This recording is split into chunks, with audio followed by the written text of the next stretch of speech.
And this week, we will hear Juliana Darcy. She's going to talk about lacrosse. Come on up, Juliana.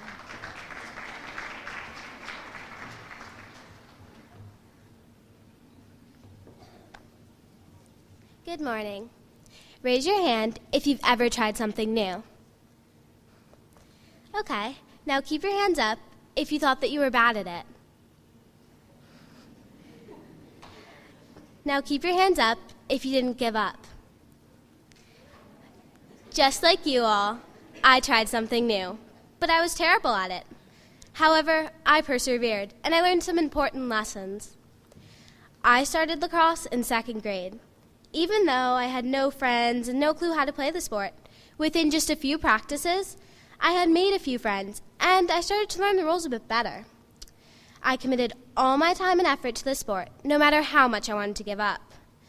I started to learn how to catch and throw, and let me tell you, I wasn't good at all. I used to miss the person's lacrosse stick completely, and I remember getting really frustrated.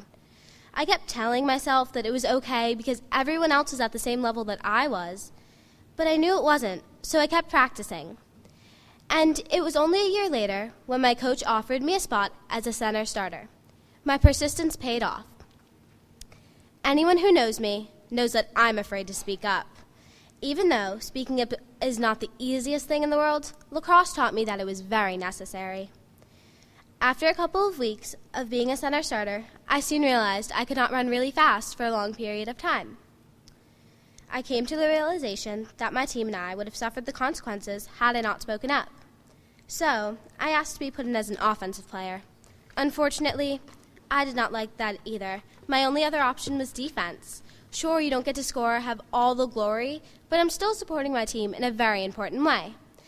I'm still struggling with speaking up, but I know I shouldn't be afraid to speak up and advocate for myself.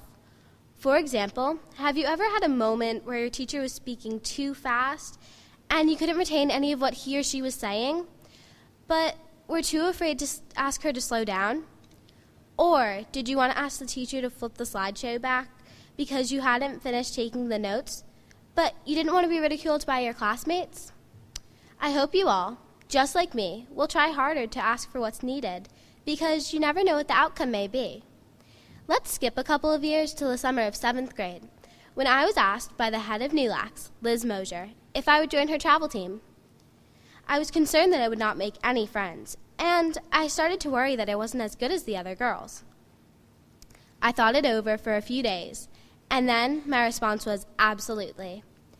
After a few weeks, I started NULACS, and when I arrived, I saw the players either not catching or not throwing the ball very well. That's when I realized I would do just fine. Once my mom dropped me off, I started to introduce myself to people. And I ended up making at least 3 new friends right away. Being on the NULACS team was a risk I was willing to take. It taught me that by taking smart risks, I'll end up achieving goals I never thought were possible. Perhaps the most important lesson that I learned from lacrosse is that I'm a very fortunate person.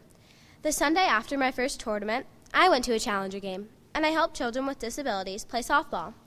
The kids that play in the Challenger game range in age from 6 to 18, and their challenges range from ADHD to progressive movement disorder. Progressive movement disorder is somewhat like cerebral palsy, except those with it have a little more mobility. Some are nonverbal. That night I realized that I was extremely lucky to be able to participate in a sport that I love without any restrictions. I never thought that when I complained about not being able to run as fast or jump as high, that there were kids out there who wish that they could do half the things that I can do. We should all be grateful and look for all the positives in our lives. Before I finish my speech, I would like to show you what a stick trick looks like.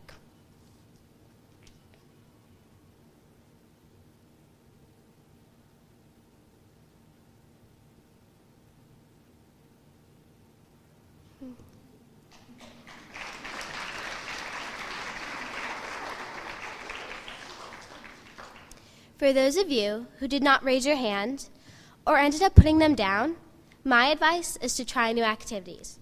Because if you remember that working hard really pays off, don't be afraid to speak up, take smart risks, and most importantly, don't forget how lucky you will succeed. Let me teach you a cheer that I learned from NULACS. Shine bright, play bold, Bleed orange. Thank you.